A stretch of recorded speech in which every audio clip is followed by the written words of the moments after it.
Welcome to the R.E.A.L Podcast, where hosts Shane Kilby and Duane Murphy dive deep into the world of real estate agent life. From overcoming hurdles to celebrating success, join us as we explore the journeys of industry veterans and rookies alike. Get ready for bi-weekly episodes packed with advice, feedback, and mentorship from the best in the business. All right, folks, we are here today to shoot another episode of Real Estate Agent Life Podcast with my co-host and partner in crime there, Duane Murphy. And today we have special guest, Steve Valentin from Phoenix, Arizona. He's going to bring a wealth of knowledge and maybe even disclose some great part-time stress reliever. So we had the luxury of having that discussion before we went live on this recording. So hopefully we'll get into that, but let's go ahead and let's tell them a little bit about who you are, Steve. You're from Phoenix, Arizona, but you've been successful in real estate. Walk us through that backstory.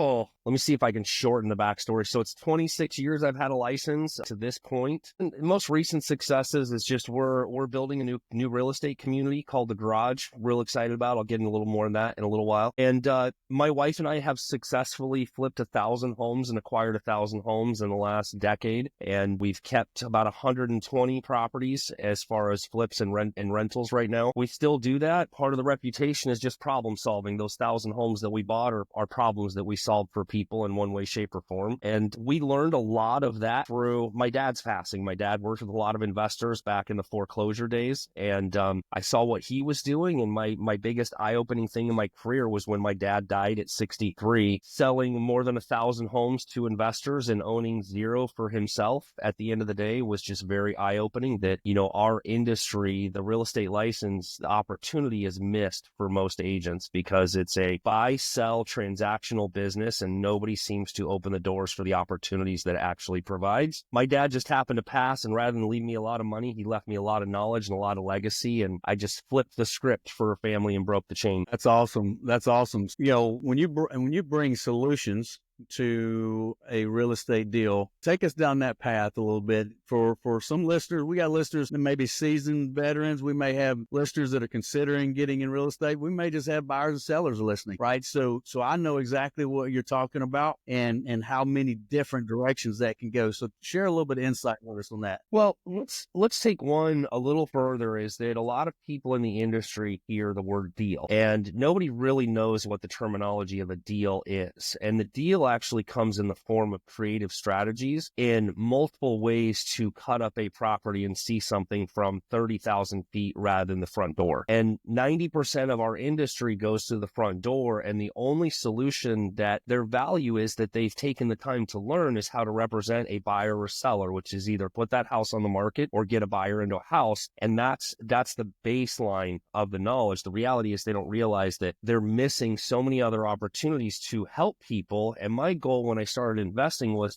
how do I never say no again? How can I sit in front of a seller and not say no, but give them 4 or 5 different options that fit their current needs and help them with their future needs? So I'll give you an example, 2 of them real quick that are really great. When you get into the problem solving mentality, if a seller has a hoarder home, they might go and call some of the cash buyers. They might call the realtor, but the realtor walks in the door and doesn't have the connection with the investor community, or is so used to, I want to say, the prim and proper and the beauty and all the things. When they walk into the hoarder house, it takes them to somewhere they don't know. And the option is like, well, we need to fix this up. We need to move these things around.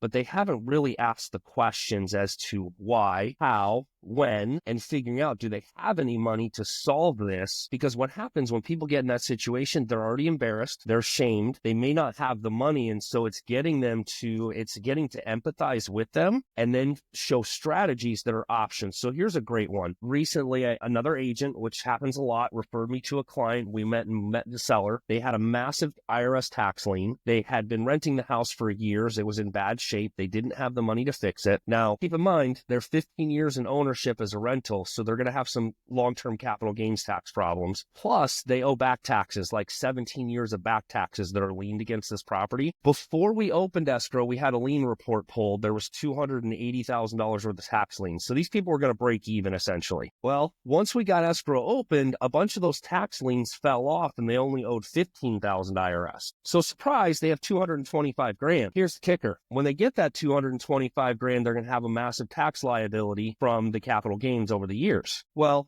we turned those tax IRS liens into seller carry for them and put that money to work against the property for us. And now they don't have the tax liability because they're doing seller carry and they carried all of it in the note. So now they're earning $1,000 a month in interest off of money they didn't know they had, all because we were able to guide them through that process. They didn't put it on the market. And then here's the cooler part. When I took it, I was going to fix it up, and I found a family that's partnering with their kids that want to do the sweat equity. So I made a good spread in between. I didn't have to do anything with it. I made that in a week. I solved seller's problem. I solved buyer's problem, and I got paid in the middle for solving everybody's problems. And the bigger the problem you make with those experiences, or the bigger problem you solve, the more income you earn, and it's not in the form of commissions. It's not in the form of percentages. That is absolutely phenomenal. So if you just listen to that and it just kind of, I won't use the verbiage that I would use if we weren't recording, but if it just went over your head, slow this down, rewind this, and listen to that again and capture the transcription off of this podcast, because that is very but that is very strategic. Very strategic. It's very outside the box, right? You know, a lot of times we sit down, I know for Duane, and I know for you too, Steve, like we're sitting down talking to our agents. Like we have this conversation multiple times every month is you are in the real estate industry, but if you stop being a real estate agent or a realtor and become a problem solver, you expand your opportunities immensely. And that's a perfect example of that. And it's perfect example. It's difficult in this industry to a certain degree, right? I mean, I just flashed back to, I've been in this now, 19 years, so going on 20, and I cut my teeth, right, for the first 8 years or so in a traditional big box brokerage. Mm-hmm. You help buyers, you help seller, right? You list homes, right? And you write contracts for buyers. Don't forget to call 1,000 people a week. Yeah, right. And and by the way, and here's your desk and a phone, so good luck, right? And especially back in those days. But you breathe any type of breath of problem solving or thinking outside the box or investment solutions, all these different options that you're going to get into that you do and excel at. Like, it was shut down so fast, and it still is in many cases, in many, and no bash on any of the other companies. They can run how they want, but there's still a very limited mindset on, nope, like, I'm just going to list their home. And it's like, well, wait, like if you partnered with them and, or introduced them to the right person, someone fixed it up, they can make that much more money off of it. Everybody wins. Or they could, right? There's so many other options when you go down that path that a lot of companies either shut the door on or is not taught, probably more importantly, not taught, right? That is out there. It's not only not taught, but it's not thought about, and it's not praised for doing it. And part of that is if you think about it, the brokerages where they have, I don't want to say not done it the right way, but they haven't opened up a space for people to learn about investing and say, you can invest here, but you have to go through these programs so we know what you're doing. And you've been coached through it. You have a mentor through it so that you don't have, the wild, wild west with investing, getting the brokerage in trouble, which I totally understand. I mean, you look at the wholesale industry, that's a train wreck, right? Because there's no guidelines. It's the wild, wild west. But the agents and the brokerages tend to sway away from the investing because it technically doesn't feed the brokerage money on splits. But the reality is it actually does if they give some incentives to do it. Like what I do at R.E.a.L. I mean, the reason I'm at R.E.a.L and I joined R.E.a.L was because I can utilize the amount of personal transactions and flips that I do to get to my stock awards and the other pieces. So I'm playing the investment game through the brokerage, going, how many things can I funnel through the brokerage to get X? because I'm already doing this business, right? I'm already doing my personal stuff. So, and the money's taxed the same. It's interesting to see where people, the agent side, when they get into the investing, it's a lack of financial literacy and how money moves and breaks and how easily accessible it actually is when you find the right deal. So, Steve, talking about capturing every opportunity on these strategic solutions, your wife, she's involved too, right? Is she still involved in the day-to-day? But yeah, that's taken a huge turn on us. I mean, she started a decade ago wanting to manage our flips because it gave her something to do while the kids were in school. And that turned into a full-fledged general contracting separate business. She has flipped more into retail renovations and does my stuff on the side. So her business has gone way up here. I mean, she does probably six to 12 $500,000 renovations a year on top of the stuff that she does for us. That's pretty amazing. Pretty amazing. Yeah, because I remember I've seen her in photos, the hard hats and the blueprints. I'm like, it's after it. She is after it. The cool thing about that we learned early on from working with my parents when we had a bunch of construction entities, and I know a lot of real estate agents get on this vertical business and where can we capture more income from more clients. I can tell you what not to do is don't open a bunch of construction companies and tie them to your real estate business if you really want to screw yourself up. Because the first time the painter screws something up, they're calling you, not the painter, because you own the company. So when we did that, the construction side is awesome, though, because it is a separate entity. It's something separate we can bring in when we need bids for certain things. And it's been a benefit to a lot of our clients when we come into an inspection period or whatnot. I'm just hands off. I'm like, whatever Wendy says, right? I don't know how much it's going to cost. Like, she's the contractor. I get to say, I'm out. You guys deal with her, which has been a blessing. Yeah, no doubt. No doubt. So let me ask you this question. So you have a lot of milestones, a lot of successes in your business and in your history in this business. What would you say the biggest success thus far? Because you still got lots and lots more that you're working on accomplishing. What's been your biggest success in business thus far? Well, this will shock everybody. The biggest success thus far is the self-awareness to get my life back on track and head to rehab in 23. So backstory on that, Shane, you've known me a long time. You get into the flipping and the reputation, the coaching, the influencer space, and lots of successes. But along the way, I ran over a lot of people, including my own family, including my staff, including things around me. And so my wife gave me not an ultimatum in September of 23, but it was a choice. And it was, you have a choice to go hang with the bottle if that's where you want to be, or you can alleviate the bottle and come back to your family, your choice. Like, you got to make the choice. It's not on me. And so October 2nd of 23, I committed myself to a rehab, to an executive men's retreat. And I left my phone, my laptop, and my business to the capable hands of my staff and my wife, and I left for 30 days quiet. That was a tough 2 weeks to prepare financially to make sure everybody was set up. We're in the middle of projects and flips and purchases and all the things. And you always think there never could be a right time to do it, and there isn't. The only time is now, right? So that has been, well, it'll be 17 months come February that I've been clean in making that decision. And it has been life-changing to go in, and it really didn't have much to do with alcohol. And what I realized in that part is that the more I drank, the further my head and my heart got disconnected from what my passions and my joys and things were. And realizing that I also have what's called hero syndrome, which means when you are constantly the hero. So in my line of work and in my reputation, I wanted to save everybody and tell nobody no.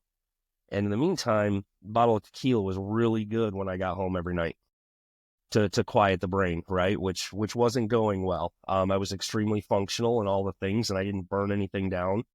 But it was definitely my greatest success. And what's changed since then is just the clarity, the vision, my kids, my staff, all the things are 100% back together and still kicking down that road. So it was hard. It was hard from public. And then what really broke everything open was When you do something like that, day one is your reputation's over. Everything that you know and who you know is over.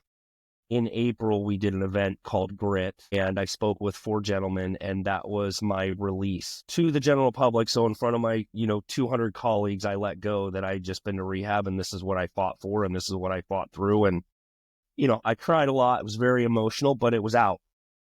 It was out, and there was no more hiding.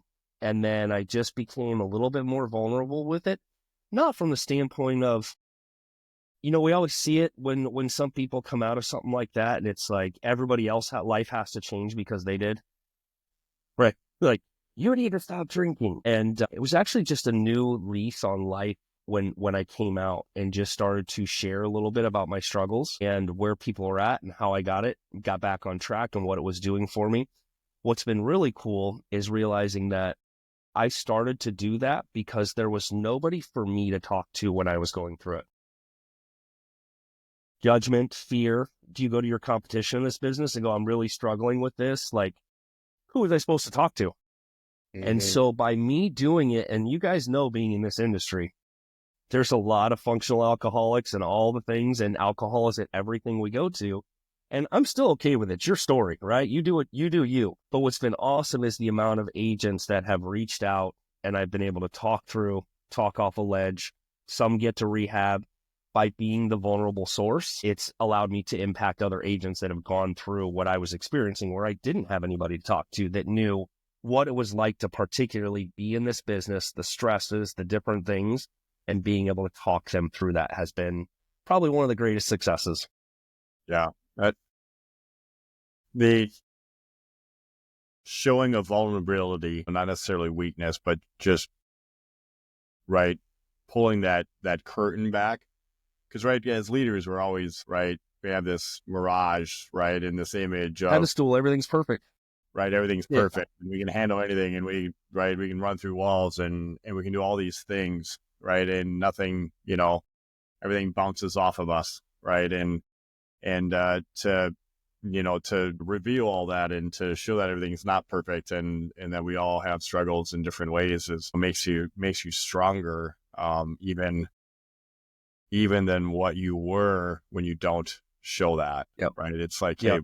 Hey, we get cut and bleed too, and that's unfortunately, especially in our industry, I think, right. With, you throw in influencing and influencers and how visible our occupation, our profession is, it's not always like that. So kudos to you on your 17-month journey. That's right. It's one day at a time, as you know, and that's yeah, definitely congratulations on that. And I don't see vulnerability. I know that's not what Duane meant. I don't see vulnerability as a weakness. I see vulnerability as a strength, because we're probably all Gen Xers.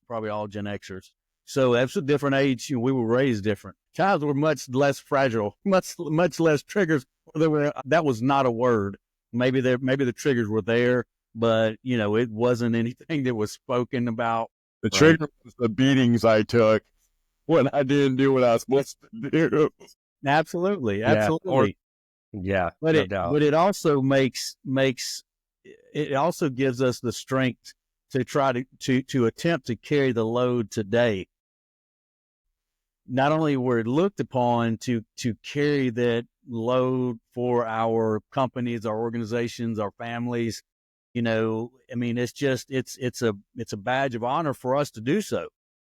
But there are days when there's so many blocks, there's so many rocks, there's so much on that load that it gets to be a struggle. And you're right, like that, you get to the point, it's like, I can't have this conversation with anybody because nobody understands what the conversation I'm trying to have, right? So I commend you for that, and absolutely. Like, and I know personally, like I've went through some mental discipline programs like 75 Hard with Andy Frisella, just to make sure that I was still in check. Because you are right, there's, we don't go 75 days without being in an environment where alcohol is it's part of the appetizer, and it goes hand in hand. The fireside chats, right? The masterminds, like the deep 11 p.m. conversations about making these changes to the world and solving the world's problems. It's with a cocktail. Usually don't do that bone sober, right? And so I've done that a couple more than one time just to make sure, like, who's the boss? Like, are you still in control of this? Or, because and there's not many of us Gen Xers that didn't come from a long line of alcoholics or alcoholism, right? So it's like, I still do that today to make sure that I'm in control, right? And I still have a few drinks here and there, but here's the thing, like, Duane, we've had this conversation more than once. Yeah. Once you go through an experience like that, it's like, name me one thing other than completely lose your sense of being and make a lot of mistakes. Like, what is one thing that alcohol benefits? Nothing. It has zero health benefits. And if you do it long enough, it leads to some financial losses, and even some personal losses, friends, family members, and think that some things you can get back, other things you can't get back. I can tell you one thing that alcohol still serves a purpose for me. Well, I don't drink it anymore, but it definitely makes annoying people less annoying. Is that why? And it makes other people more annoying. That's why Kilby drinks when he's with me. I was fixing to say, if you're sober and giving alcohol to someone that's annoying, it's going to be that much more annoying. But no, absolutely. And it does make good gifts. It does make good gifts. Well, the other thing, too, with the alcohol, just the change on, for any real estate agent out there, this business will suck the life out of you if you let it. And I watched it. I thoroughly believe that my dad would still be here today had he not let his investor clients run him ragged, and he put some boundaries in place and he had some focuses. And that was one of the crazy parts is like, I had 30 days at a 5-acre compound. It was like, okay, 30 days to myself. I'm going to read. I'm going to do all the habits and get all the things that I've wanted to do for my life. And I'm going to set this stuff in stone. So when I come out, there's no change. And, I got shredded, starting there, cold plunges and in the gym, and I haven't stopped since. And that stuff has all just built into who I'm at. And now they're boundaries, right? I'm at the gym come hell or high water every day. And, whether it's movement or the gym, and then the things that you want in life just become more prevalent to where alcohol just kind of fades away. And now I can honestly say in that road, which is really fascinating, is I'll share kind of a passion project with you, but through the passion project, just discovering when you're struggling with alcohol, you're in one prison, right? Mentally, physically, all the things. When you decide to stop, you're in another prison, because now all the things you can't do, right? I can't do this. It's like a diet. And then you just constantly want it, and you're focused on the problem that you can't have. And so you're hungry, you crave it, all the things. And it wasn't until about 6 months in that I wasn't focused on the problem, but the person that I was going to become without it. And then it just kind of faded into the background, and it doesn't become a one day at a time. I'm struggling today. This is triggering me. It just, life is better, and where I'm going without it doesn't factor in anymore. Again, it was not I didn't mean to take a bunch of time on the podcast about that, but that was one of the things. And what it's done is it's taken the story. I think the bigger part of this story for anybody who's listening is understanding that challenges in life are meant to refine you for something better. So it's not always awesome going through it. I've been financially broke, all the things. It's not great to go through it. But I'll tell you what, if you're going through it, it means you are being refined for something better and something bigger. And you have to go through those lessons to learn it, or you may have to go through it again, right? But those things are the big pieces where any one of us that have gone through these challenges the last couple of years, just understand, you are being refined for something that's the next level or the next evolution, as long as you learn and you take from those things. And it's the people that wallow in their misery and walk away from it and go, that really sucked, but they don't look at it from the third person and go, what did I need to learn from that freaking part of my life so that either A, it doesn't repeat itself, or B, I can do it better, right? Which is when you go back to our flips, so many people are they flip their first home, they lose money, and they never do it again because they never look at where they screwed up and go, okay, how do we fix that? And we just constantly refine the process to make things better. to make things more profitable rather than giving up. Yeah, I could offline, online, I put that down. You had mentioned, because I've got 4 going right now, right? And you mentioned 1,000, and I'm just like, whoa, like the scale, right? And the amount of moving pieces and just the refinement and just everything that goes into that, right? I mean, everything from, right, acquiring the deal, finding the deal, right? And everything to the end. That is just a staggering number to me on how you pull off 1,000 of them, even over a period of time. But to pull off 1,000 of them, I mean, because right now, like, how many would you estimate like you'll do this year? 60. But remember, here's the deal. In learning the refinement process, crazy, like to share this with you guys, is that when we were doing flips, still a little emotionally tied to the end outcome of like the highest price and the things, which ended up costing us money for trying to we're the nicest house on the block. And so we cut everything down. Like, we've torn our business down to the studs in the last 8 months. And reason being, I started looking at things. I'm like, I sat down with Eric. I'm like, look, we buy boxes. Boxes make money one way, shape, or form. And we need to have boundaries that if the average price is this, even if we're the nicest house and it sells for that, fucking good. Oops. I don't know if we're sorry. We can cover it. It's good. It's right. good. It's Can't cover it up. So trust me, it's one of those. We fight not being on this entire podcast. So, we just cut it back and we're like, look, let's go through the budget. Let's set these numbers and set these targets to determine, we'll do 60 or 70, but you got to remember that probably 30 of those we bought and sold as is. We didn't touch because we have what's the number here? What's the number here versus as is? And before, what we were doing is we were so focused on all the opportunities that a flip would bring, like a buyer, another seller. Problem is, you got to have somebody to work those opportunities. And it's not me. I ain't got time for that. Right. And some of the agents that I've tried to give opportunities, they just can't see it and work it. So I'm like, until somebody comes to me with a plan, I'm out. So these have to move in, move out, and hit our targets, and let's move on. I'm like, no more pets this year. So Erica's very, very excited about no more pets. And what I'll tell you, though, is that when we buy houses, Duane, it's really important, like on the investment side, we buy something and we know that it's something. We just don't know what it's supposed to be at the end of the day. And when you leave it open for that, it actually is kind of crazy how things work as far as you're in community and you're talking to different people about how to solve problems. So this is what happens. We have a house that we're about ready to flip. It needs about $100,000 worth of work. We're probably going to net $25,000 in profit at the end of the day. You got to go through the process, put the money into it. Well, I'm out shooting with the guys, and the guy's like, yeah, I've got some cash, and I'm listening to what he's saying. And I'm like, hey, you're a contractor. How about I help you get a foot up? Why don't I do a lease purchase partnership with you on this house? You do the repairs. We split the equity. You pay the lease on it. And then you buy that house and we're going to keep it as rental. You're going to have the equity in it when we're done. And then we'll move on and do the same thing again. And in the next 5 to 10 years, we'll get you $1 million in equity by bouncing from one to the next, going through this process. That's where it gets fun. That's where it's not a sale.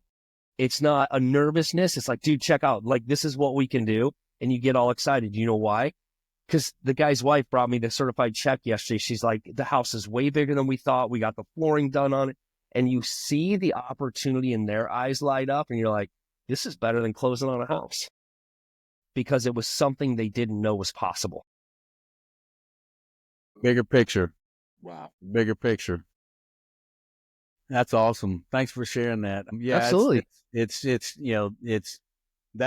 what you do it for. That's the big rewarding part of what we do is those wins like that. And that's why I had an idea. We didn't pre-script this. I had an idea where you were headed when you said that it's not always, the commissions and the money. It's the opportunity to see what it can do, And I do like the terminology of the pets. I'm going to use that. I'm going to use that. No more pets. I'm going to refer that as bad agents, as bad projects. No pets. Well, let's take it to something practical and tactile as you talk about pets, and let's let's turn that into client conversation, right? We go through listing presentations, and sometimes the clients dictate where they want to go price-wise, and it's too high and you're going to sit on it, and you waste your money, time, and energy anyway, right? And it's one of those pieces, and I know that I have 26 years experience, but I wish somebody would have set me straight with this early on. It's like, look, you are interviewing the client as much as they are interviewing you, and you're there to sell the house, not list the house. So let's make sure that we're asking the pointed questions and getting to the point of, number one, do you want to get in bed with this person for the next 6 months? And two, is it going to be a terrible person to get in bed with as far as energy, time, all those things? And are you better off walking away with the power of no and feeling good about yourself? And this is where most people, like, if they lose it, they're like, what did I do wrong? But if you said no, you're like, you're not my person, and you walked away, now you have energy for the people that do believe you are their person. And so, we're really big on this right now. Like, I'm just drawing lines in the sand with what I will and won't tolerate from clients. And it's a different interview process of, hey, I can help solve. I have these experiences. I have all these things, but we're not going down this road because I work with you, not for you. And when we work together, we both accomplish the same goal. I have a goal of creating income. You have a goal of selling your house. That's where we're on the same page. If we can't be on that page and you want me to pussyfoot around with freaking photos and twilights and all these other things because you think that's going to make a difference in the price and you don't do this for a living, it's probably not your client. Yes. Yeah. And so it's like, working with you instead of for you. If I work for you, I need you to put up a retainer fee. I need a retainer because that's a different conversation, different relationship. Yep. Right? If you're not paying, if I'm not financially gaining until the end, we must work together to go after the same goal. I like that. Very good. Very good. Yeah. Go ahead. No, go ahead. No, I was just saying, like, the learning, I love it when you just said that, because there is something to be said about understanding for your own knowledge. Is this going to be transactional or relational? You see, some people do hire us for the job that we can do, and it can be straight transactional. Just know that not everybody wants to hear from you when it's over. And then you're going to know the people that you want to be relational with. And when you can do that, you're going to handle those clients in those manners of, like, this person just needs direct contact every Tuesday because they want to get the job done. They want to hear from me. This person wants their handhold. I need to stop by and have coffee, and I think they're going to be good for business. And it's okay to have both clients if that's what you want, right? And I'm more into, if this guy that's transactional wants to work with me, I'm in. But if I'm going to be his chihuahua and he's going to tell me how to do my job, I'm out. Right? I don't want to be in that position anymore. And I think a lot of us in this industry, especially in the current market, we take those people on in hope something happens. And the reality is, the hope is you're more likely to have a problem, a lawsuit, an unhappy person, and a bad review out of somebody like that than you are not doing anything. So that's Duane, I have got to have a Bradley bomb button on this podcast because that is just be hitting it. That is a bomb. That is a nugget right there. If you're an agent or a buyer or a seller or consumer, or you've been in the business for a long length of time, or you want to come in this business, there is another piece of gold right there. It's, and the way that you prevent from having to take every piece of business that your desperate self can get is to be consistent in the activities that drive results. Then you get more choices on what you can say no to and what you can say yes to. Too many agents, when they go to an appointment, it's in such desperation that they're trying to be a circus poodle in front of other circus poodles to see who can get the deal. And it's like, you don't want every deal, because if you nailed it. Like, if you don't say no to the ones that you need to say no to, then you're going to spread yourself so thin that you're not going to be able to bring that 10x value to the clients that deserve it and that are worthy of it, right? But you can't have those opportunities if you're not consistent with the activities that create the results. Huge nugget, a very tactical nugget. That was a great recap. I like that. We see it every day. And it's like, and it's one of the blessings of this podcast is that, it's like when you you share insight with your kids on how to throw a curveball or a knuckleball, and you work in the front yard every day for months and months, and they just don't get it. It's in one ear and out the other, but they go down the street and they hear from Johnny's dad, and like, they come back throwing those killer curveballs and those knuckleballs. You're like, yes, you finally did it, but we practiced this for 8 months. It just wouldn't get through. So when you hear another guest speaker that is in this industry, and you know that when the conversation starts, like, it's transparent that they are in this industry and they have seen the things that everyone else has seen and experienced, what everyone else has experienced at some point in time in this business, then it's nice to hear that those same conversations, come from across the industry, no matter if you're in Phoenix, Arizona, or in Wisconsin, or in Sweet Home, Alabama. I think the other piece that really goes to that resonates with me, which was one of the struggles going into rehab, and I was called out by a couple of really good friends, is understanding the difference between ego and arrogance and confidence. And, some people portray telling people no as an ego and an arrogance, but let me tell you why it's confidence. See, I can confidently tell somebody no, knowing that they're going to expand my boundaries, that I don't want to be in those positions. They're going to make me miserable, which is in turn going to make my life miserable. And there's no amount of money that's going to come from some guy selling his house that I'm going to let him take me off course in these areas, right? That's confidence in what I know that I will tolerate and not tolerate. It's not ego. It's not that I don't want to work with you, but you're not the right person to work with me in this capacity. So it's better off that I refer you to the person I don't like. Absolutely. I'm still going to get paid for this. Yeah, it's like, oftentimes, we have a real estate school too, and oftentimes, we can't take every agent or every student that comes out of those schools, and oftentimes we help them all get located, with a brokerage that will fit their chemistry. And sometimes, that's kind of the mindset is like, I want to make sure they have an opportunity to win. Sometimes it's just not the right fit for our organization. So we help place them at, competing brokers, because we know the outcome's going to be the same. The outcome's going to be the same, but that's another nugget though, right there in what you were just talking about, ego and confidence. And we talk so much in this business about, strong confidence and building confidence and doing activities that layer on confidence. And here's, the bad side of when you spread yourself too thin and make promises you can't keep in this business, just trying to create business. What you can do through consistency is the people that are closest to you are the ones who feel the brunt of your being stretched too thin. We've all been there, like personal experience. Like you turn around, you're like, wait a minute, I'm kicking the dog. I'm like, I'm staying to myself at home. I'm like, wait a minute, like I've got to bring those boundaries back into a healthy place. I've got to say no to what I need to say no to, so that I can save some in the tank, the best in the tank for the people that support me and are there for me when I need them, right? Every step of the way, your family, your friends, the people that are closest to you, because otherwise they're so close to you that you can easily step over that boundary and dump it all on them, right? We've been there. It's just a high stress business. That's a way to cure that is to know those boundaries and stay safe inside those boundaries. It's okay to say no. Yeah. And it doesn't mean your ego. So very Steve, good. You had mentioned a couple of times you just called it one thing in the beginning, and then you referenced it, I believe, as the passion project.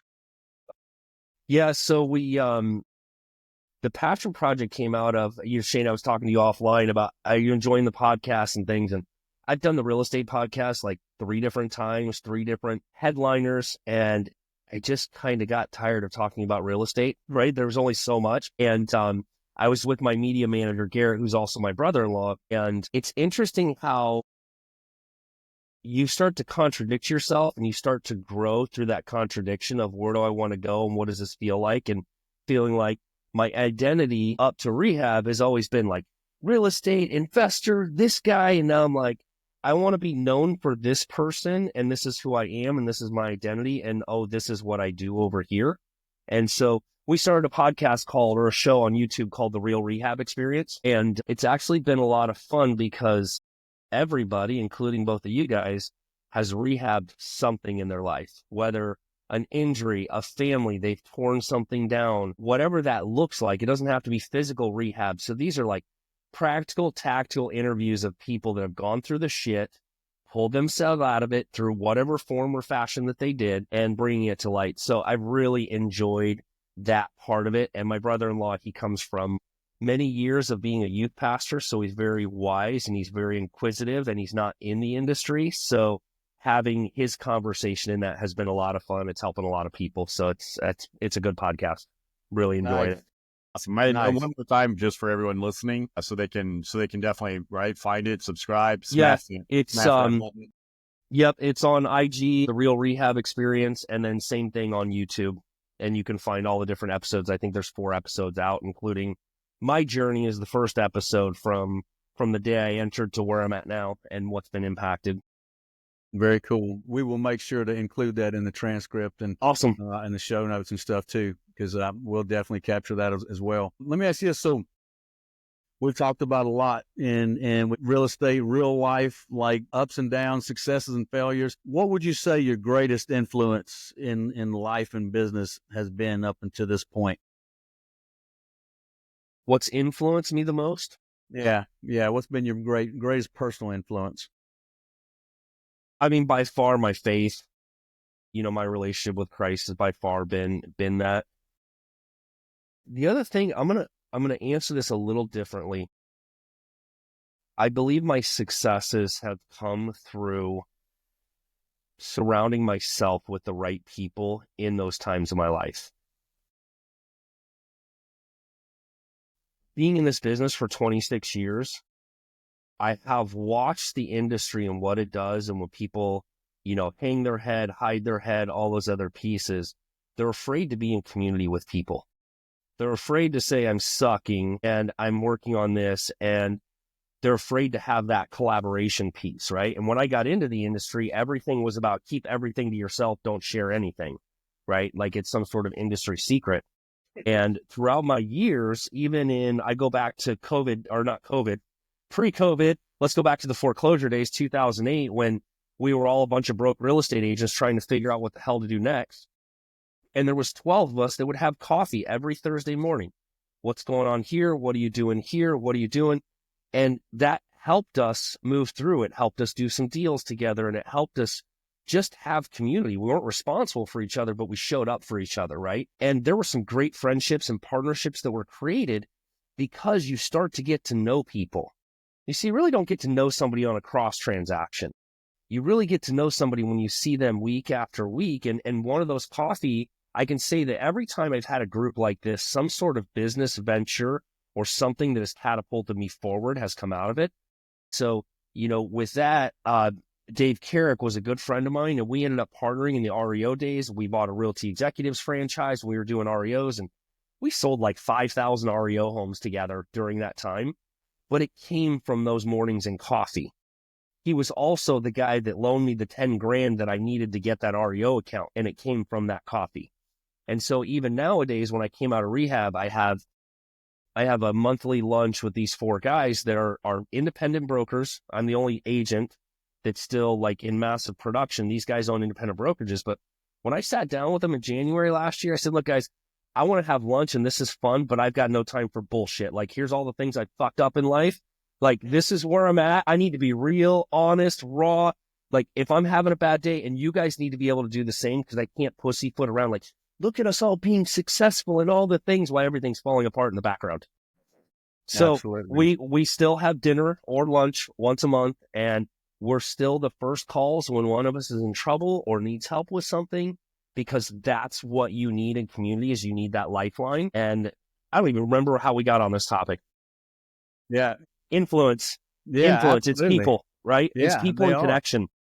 So what I heard was you back all the way to 2008, you were having weekly masterminds of 12 problem-solving, high-level thinkers in the same boat, in the same situation or similar situation, sharing personal struggles and strifes and trials and tribulations and successes, and helping each other overcome that in between, is what I heard. Yep. And it led to that, Yep. your monthly Yes, meeting. because think about what happens. Like, even you guys might be able to shed some light on this, is when we have teams or brokerages, that's where they're getting fed. So either we need to feed that better, or if you're on a team or in a brokerage where the environment is constantly staying the same, you need to go get yourself out of it and add something to it that's away from the norm.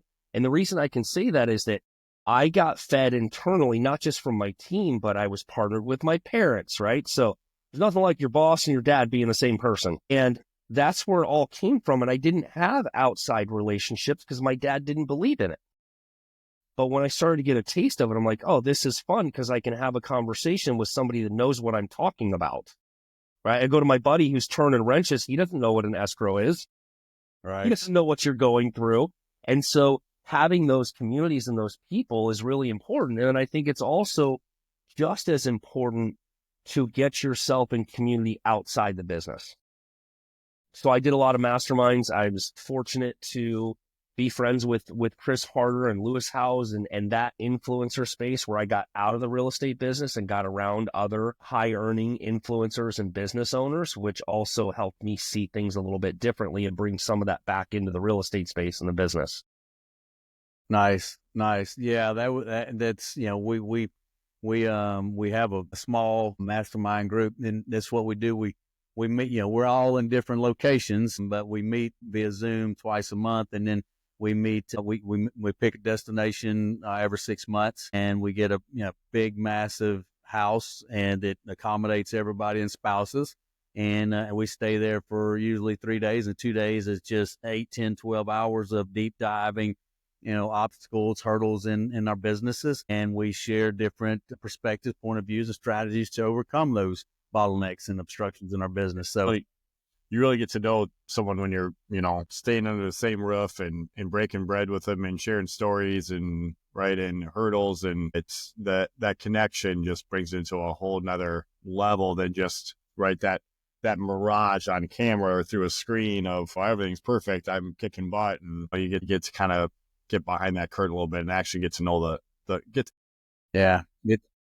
it's good because you make those connections, because like you said, it's just, it's still prevalent in this business that it's hard to have that. That's why so many of these associations are falling apart. All these, National Association, Realtor Association, every one of them that I'm aware are struggling to hold it together, because everybody's fake. I looked in the camera and said it. Everybody's fake. Everybody's on this and everybody's on that committee. And when they walk out the room, they talk about each other. And I get asked all the time, why don't you serve on this? Why? Because I'm not fake. I'm not fake. And you don't want to hear what I have to say is real, right? You can't handle the truth. What's it, with a few good men? You good man. Yeah, you can't handle the truth, because at the end of the day, this industry we need to be connected like the neighbors that we truly came in this business to be. Well, I mean, when you say that, the reality is we're in the people business, not in the housing business. And it's about connecting the dots and figuring out how to make it a win-win for everybody without everybody taking shit personally. And it's become this pissing contest when the reality is it's two people, right? It's the buyer and seller that are the most important part of the transaction at the end of the day, and trying to figure out how to get them across the finish line. And, the cross the aisles with the brokerages, I remember a couple of years ago, guys, I love this. This is what happens when you have too much shit going on. We have a house that's on the market for sale and for lease. Keep in mind, it's for lease in the property management company. We get a signed, executed lease and a signed, executed contract same day. I'm like, oh, shit. So I already know I have a problem. I already get it. I've been told from the management company and my partner, like, hey, how do you want to fix this? I'm like, you know what? I think we have a vacant house down the street. Make him the same deal on the condo and the house and have him move to the house and we'll sell the condo. I already knew what we were dealing with. But the broker calls from the other company and he has got his chest puffed up so high.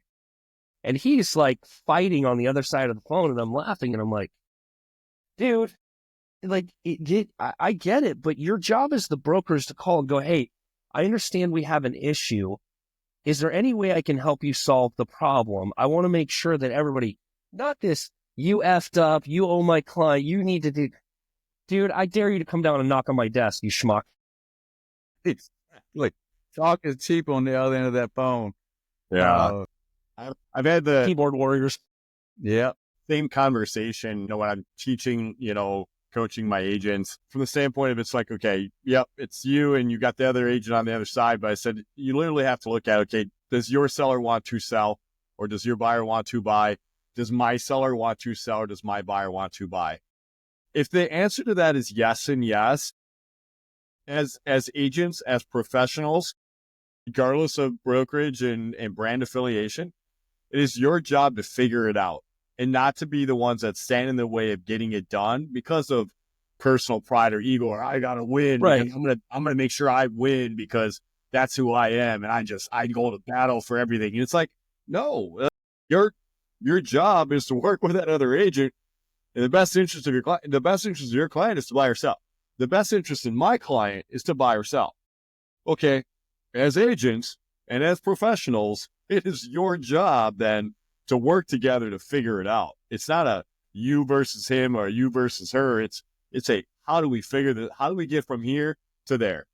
You want to get there, I want to get there. Let's get there. And it's lost so often, right, that it's just not always taught enough or coached enough or enforced that, hey, it's not a you versus me. It is how can we get there together? I have a transaction going right now with, because I still do some real estate as well, and with a senior agent in our market, right? She's been in business a long time. And that's been our conversation. We've had some major hurdles to overcome with this transaction. Like, it honestly probably would have went sideways a dozen different times, I think, if there were two different people in the seats. And every single time something comes up, which literally would seem like it's going to nuke the deal, it's insurmountable. Each time we've gotten together and said, hey, how do we get through this? Like, what do we got to do to get to the other side? And that doesn't mean my side's going to win or your side's going to win. It's like everyone's going to get a little bit of something. Ultimately, how do we work through this? And that's huge and phenomenal. I wish, I guess fairyland, right? Magic land is, I wish that there was more of that in our industry. And unfortunately, it almost seems with the lack of communication, people don't pick up the phone anymore. They're sitting, you can hide behind text messages. And it's like, no. I had this same conversation in our team meeting yesterday in the brokerage meeting. Pick up the phone, call each other, and talk about it. And do not hide behind a text message that can be interpreted a dozen different ways and typically wrong. Yeah, it can burn it down. It can. And I do a lot of voice messages, right? So they can hear tonality and where you're at, where your heart is. So if you're trying to speed things up, a lot of times I will use voice memo versus text. I like Plus, that. There's no screenshotting the voice memo. There's a nugget. Look, 2 weeks ago, I had coffee with a buddy of mine and I was telling him how he responded to somebody. He's like, dude, you ever hear of the client or the quiet FU response? And I'm like, what do you mean? He's like, just don't respond. He's like, people have anxiety when people don't respond to their text. And he's like, make them think about it. He's like, make them come back. He says, and don't give them any ammunition to screenshot something out of context and use it against you. I'm like, this mother effer. I'm like, all right, you're right. Yeah. I got to pick up the tab on that one. That's some great nuggets. Let me ask you this. So the experience that you've had, which is probably 2 lifetimes of the average real estate professional, what's one thing that if you could go back and tell the younger version of yourself that you would like to know then that you know now, or to someone else that's considering pursuing this path in real estate, or, wants to be a full-time investor? What is that one thing that you wish you'd have known then that you know now? I'll sum it up into a couple of things because there's not just one. The main thing for any licensee to understand is that no matter where you're at, you should be doing some practicing on the investment side and understanding how the investment works. Even if you decide it's not for you You have clients. This is part of business. Everybody wants to invest, and having the knowledge comes through experience. So one is understanding investing when it comes down to it. The other thing too, that is probably the most important thing for real estate agents to understand is understanding how to connect. If you can't do it or it's not in your wheelhouse, who do you know that can? You see, we have this culture that I realized recently that we live in a what if culture with an exclamation point, not a question mark. You see, most people live in a question mark culture where it's doubt, it's fear, it won't work, all the things. And I'm like, cool, what if? Until we get to the obstacle. And then the obstacle either comes in the form of money or a person. And if I can't solve for that obstacle, okay, well, I did the work to try to get here, and it's not going to work right now, but at least I know what it's going to take the next time it comes up. See, most people won't even take it to the great point, right? I tell all my agents all the time, you guys want to invest and you don't have any money and all the things, then you get out there and you practice on one house a week. You run the numbers, you write the offer just like you're going to do it, because you're going to get feedback. You're going to understand things. Do you know how many people do it? Zero. You know what's going to happen when they stumble into a listing appointment and it's trash and like, okay, what did Steve say to do? Dude, you should be able to do it like this. And if you were practicing, you would understand it. Yesterday I was doing an open house, an investor open house. We had 60 people there. Watching the agents come through and the conversation, I'm like, oh my gosh, you are actually guiding other people through this process. You scare me, right? And what's fascinating is the other part of investing, why it's really important for agents to do it, is because it creates experience and value, not only to yourself, but to your clients in your future. You see, the amount of homes that we've renovated, the amount of problems that we've seen that most people will never see, that I'm 100% prepared for because I've seen it. I know the cost of it. That experience equates to hundreds of thousands of dollars for my clients. I can't sell that. I can't bottle it up. It's a trust process, but experience in these things is really, really critical, or being in the vicinity of somebody that is experiencing these things. I watched it from my dad, right? And that was kind of my experience. And I'm like, oh, I like what you're doing, but I think I can tweak it. And that's what I did. I took everything that I learned the last 9 months. My dad was dying with some of his flips and his investors. And I'm like, I can do it better. If I just move this over here, and if I go and ask this person for money, I can buy the house myself rather than selling it to an investor. And it all comes in the what if exclamation point as to what is possible in this business, not what's not possible. And so many agents think, I don't have money. I'm new in the business. I don't have good credit. I don't need any of that shit. What you need is the right person around you. And I'll tell you right now, anybody that's lacking success in real estate, it's not a money problem. It's a relationship problem. 1000%, it's a relationship problem. And I can tell you this, in my coaching, what I do with agents, like, hey, I got a house to buy. I'm like, cool. Where are you going to get the money? I don't know. Cool. There's 10 people in your phone that have $300,000 loan. You go find it. No, I can't do that. Every time they do it, they come back with 1 or 2 yeses. And I'm like, you don't have a money problem. You have a relationship problem.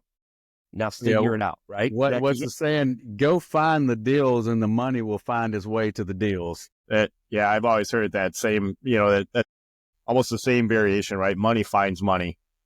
And if there's money in the deal, the money will be there for it, right? But as you had mentioned, it's such a key point. It is truly about the relationship.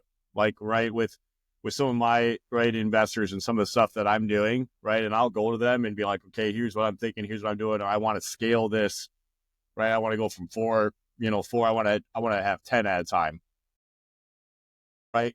That relationship, right, is so strong and so solid that they're like, awesome. How can we help? Where can we support? Right. It wasn't like, I don't know how you're going to do that. Or it literally, right, that conversation, because of the relationship, and that relationship is built on trust and it's built on track record. It's right. It was earned. Right. And it wasn't just given. And literally their response, right, in different avenues isn't like, well, how are you going to do that? Or, well, that doesn't seem possible or any of that. It was literally, how can we help? Well, Right. there's two things that come with that. One, that's where the relationship comes to play. And two, those relationships get stronger by what Steve said. You got to know your numbers. That's what they want to know. Like, you got 10, you got 20, you got 2. We're going to make this, we're going to make that. What's the numbers? Let's do it. And then the relationship gets strong enough. It's like, I don't need to know the numbers. Like, I've got partners today. It's like, and I'm like, no, I want to sit down. I want to show you these numbers. I want you to see these numbers. I don't care. Like, just, I'm good. I'm like, no, I want you to be a part of this process. But that relationship is so strong that they're like, that's what I got you for. I'm like, okay, but I just want you to know that I sat down here on your time schedule to make sure that you knew what we were looking at, what our opportunities were here. So what's crazy, so if I were to go back and think about my younger version and going through it, I'd be realizing that everybody I come in contact with that's a client or a connection is not a commission or a sale. They're a connection for something that I'm going to need now or in the future, right? And so if everybody saw my database or my community, which is how I operate, right? I have been teaching my community and my clients how to invest in me. So my bank is in my community. The deals are in my real estate agent community that don't know what to do with it. And all I'm doing is connecting the dots and being the middle person. And every one of us has the power to do that.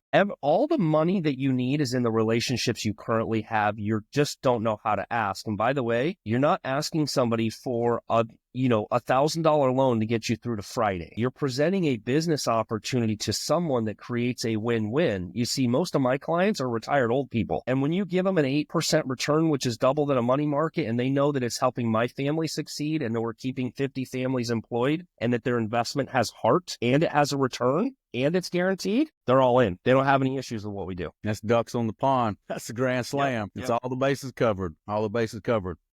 Well, Steve, I don't want to take too much of your time. You have been an absolute wealth of information. We connected before this interview. We'll connect again. And like I've always enjoyed, observing your journey. We're going to connect the next time that we're in the area. How would everybody that's going to listen to this podcast, how would they connect and follow you and get closer to you in case they wanted to be in your organization, from some capacity, or they wanted to invest with you, or they wanted you to take this heap of whatever they call a piece of real estate and you to develop it into something, grand? How would they reach out to you? How would they connect with you? Steve D. Valentin on Instagram is the best place to get a hold of me. That's where all my contact information, DMs, all that good stuff is there. And that's where I share a lot of my real estate and life journey. And then the passion project is called the R.E.a.L Rehab Experience, which is also on Instagram as well. All right, guys, you heard it here. This has been a wealth of information. Download the transcript, go back and watch this episode again, listen to this episode again. There is tons and tons and tons of value there. Hope that it brought you some value. If it did bring you some value, please like and share and leave us a review. It helps us in the algorithms. And then until then, look him up on Instagram,